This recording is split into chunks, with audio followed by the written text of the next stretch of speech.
はい、皆さん、お集まりいただきましてありがとうございます。アークエッジスペースです。最初にですね、私、佐藤の方から、会社紹介をさせていただいた後に、セルジの方にバトンタッチして、本編の方を始めさせていただきたいと思います。昔からプログラムと会社紹介は短い方がいいと。言われますので、私の方からはサクッと、会社紹介をしたいと思います。私たちアークエッジスペースは、人工衛星を使ったビジネスというものをですね、広くやっているんですけれども、ミッションとしては衛星を通じて人々により安全で豊かな未来をというところで、ミッションとして、やっております。はい。で、ビジョンとしましては、アークエッジスペースはですね、多様な社会課題への挑戦を通じて、小型衛星を用いたサービス、宇宙利用価値を創出し続ける小型衛星総合システムインテグレーターとなることを目指しております。サービスシステム設計のプロフェッショナル集団として、衛星量産体制の構築や高度なシステム設計、それらをですね、背景にした多様な分野のサービス事業創生、というものを通じてですね、人々の、社会課題の解決ということをやっていきます。で、我々、使っているですね、ラストがどのようなところで活用されているかといいますと、赤枠で囲われている、部分になりまして、衛星そのものに搭載されている組み込みソフトであるですとか、衛星とですね、通信して、地上側ですね、のシステム、管制システムと、また、それら衛星を通じて得られたデータをですね、活用したサービスなどを構築するというところで、ラストが活用されています。こちらで今、赤枠で囲われていない部分に関しても、将来的には、ラストで置き換えられていくということは十分に、考えられているかなというところで、全方位的にですね、地上から宇宙まで、ラストを使ったシステム構築というのはされております。はい。というところで、会社紹介は以上としまして、セルジさんの方に、バトンタッチしていきたいと思いますので、皆様、どうぞ、お楽しみいただければと思います。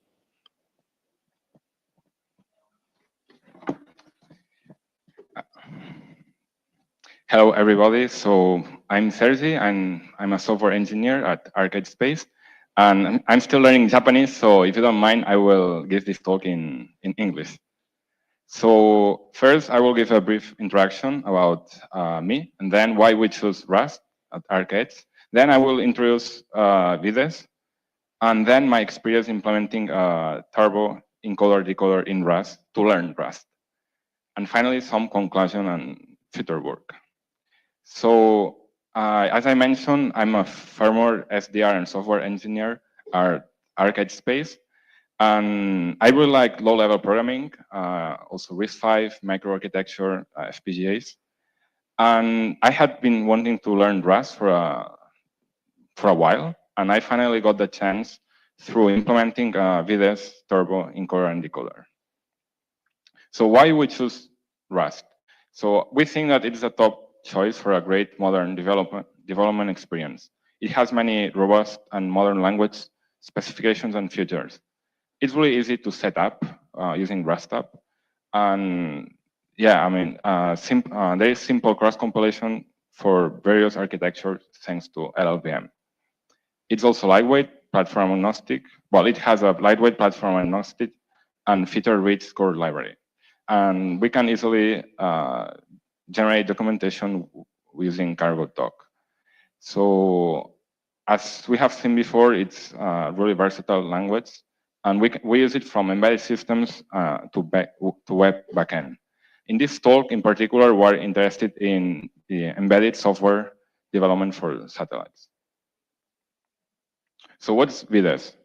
VDES, or it's also called like next generation of AIS, is a maritime communication standard developed by the ITU to enhance maritime safety and efficiency. It's built on AIS, and AIS basically transmits information such as vessel ID, position, and speed to the other vessels. It adds new features, and one of the important ones, especially for our company is VDES satellite, which provides two-way communication using LEO satellites. And as we can see, it's around 14 times faster than AIS, so around 134 kilobits per second. And since it uses satellites, it overcomes the distance limitation of AIS, which is only at tens of kilometers.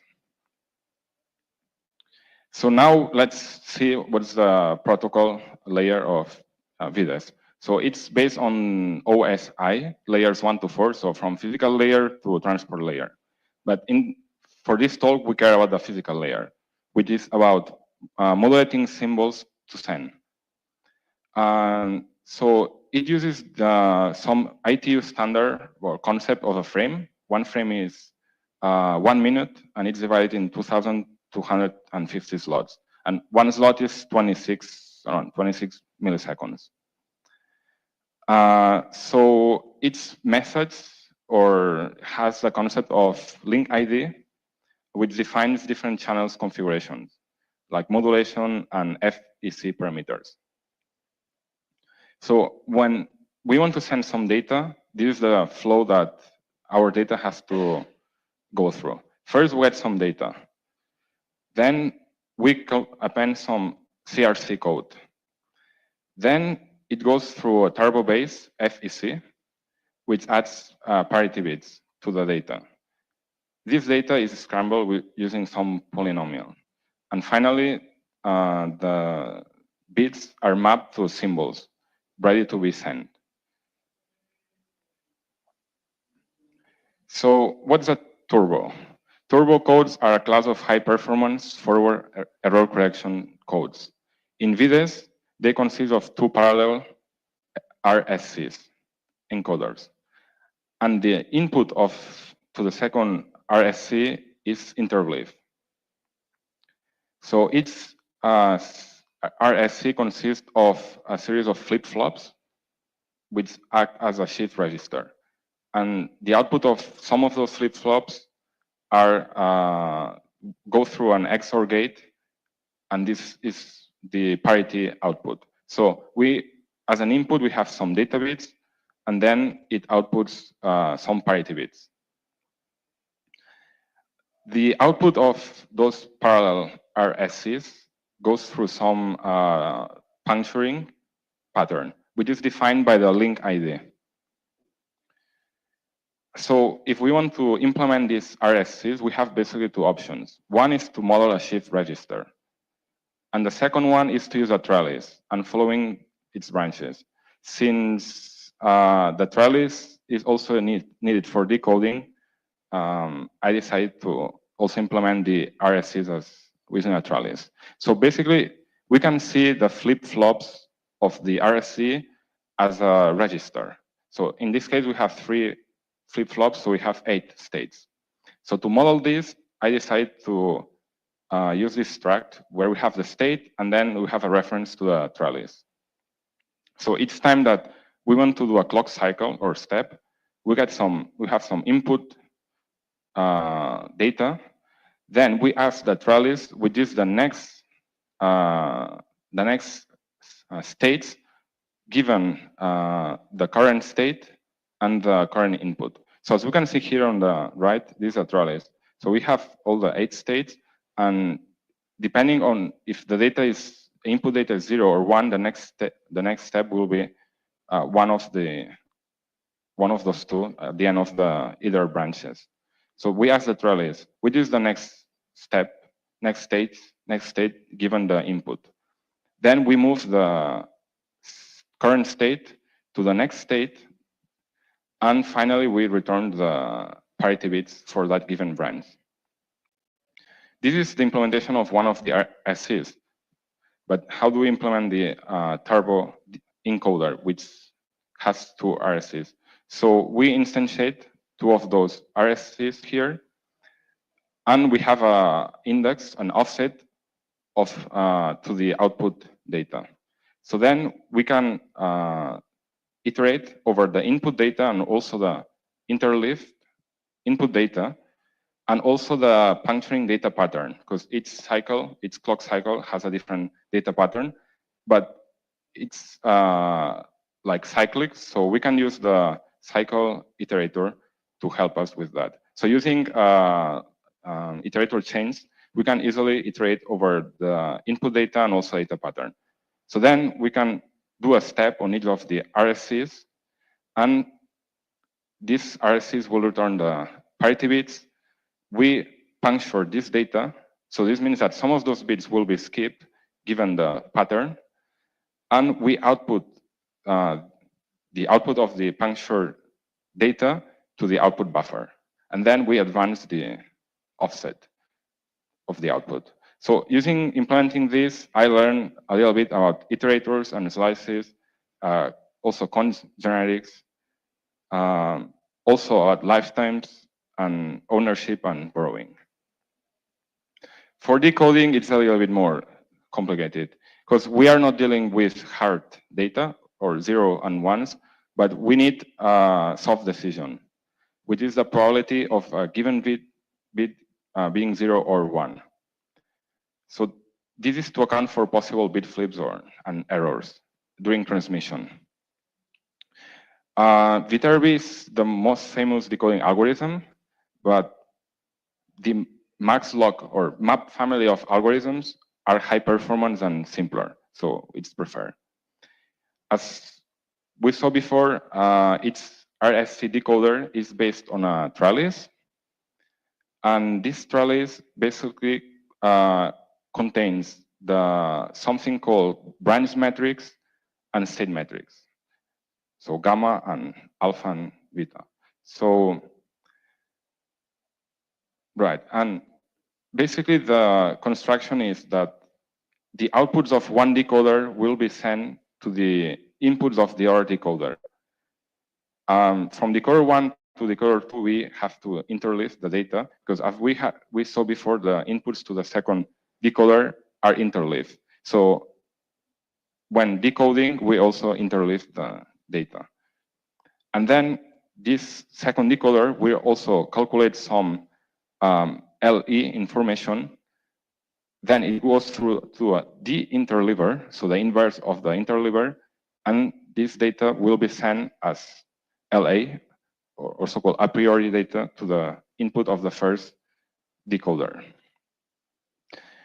So the branch metrics tell us which is given state and inputs, a given input, which is the most probable branch that had happened during transmission. And the alpha or state metrics give the probability of being in a given state at a given cycle or step K. So we know that at state 0, so at cycle 0, state 0, we start always from state 0 at cycle 0. So we can initialize the first alpha for the first cycle to 0 for the state 0, because we always start from here, and to some value, minimum or minus infinity, for the rest of states.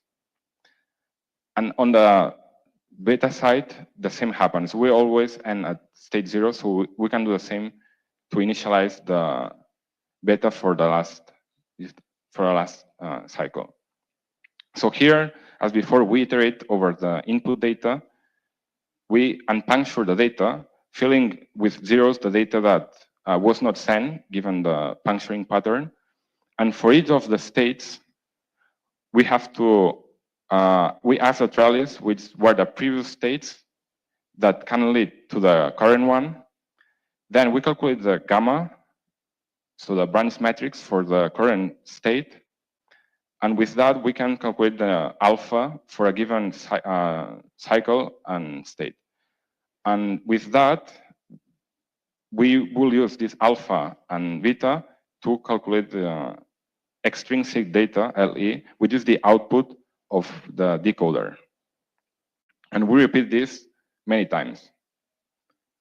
Finally, the last iteration, LE, will be the final decision of the decoder, which will give us the which is the input data that was sent. And with this, I learned a little bit about traits and also blanket implementation. But since we have to deal with embedded systems, or we need to use no STD for embedded, and there we don't have alloc. Thankfully, the bit-vector crate supports no STD targets, and it just disables the bit-vect and bitbox types, which are related to dynamic memory allocation. So therefore, we need to pre-allocate all the buffers statically at initiation. And the turbo decoder uses many buffers, internal buffers for decoding. And the maximum buffers size depend on the ITU specification link ID table. But actually, we can derive those sizes from a static const link ID table at compile time using const functions. So basically, we iterate over the static table, and then we can get which is the max length that we will need for some of those buffers. And then we can define a const using that size. So after that, we can use this constant to pre-allocate a static buffer at init. And we can have this decoder context, which contains references to our pre-allocated buffers and pass them to the decoder for decoding. So what's the conclusion and future work? I think implementing a turbo encoder and decoder was great, a great exercise for learning the Rust fundamentals. However, I feel that my code is still C-style and not so much Rusty. Basically, the code is very imperative and doesn't use many functional constructs that Rust has. And it was just arrays and iterators without much data sharing or ownership complexity. As a future work, I would like to convert a data puncture into an iterator instead of having a get index method. And I would like to use the fixed crate to be able to use fixed point integers as the LLRs values. So this project has motivated me to explore more Rust practices and constructs. Especially, I would like to learn more about trait objects and dynamic dispatching, shared ownership, interior mutability, and async and multi-thread programming. And that was everything. And yeah, if you have any questions or are interested in our company, please visit our webpage and connect to us through social media. Thank you very much.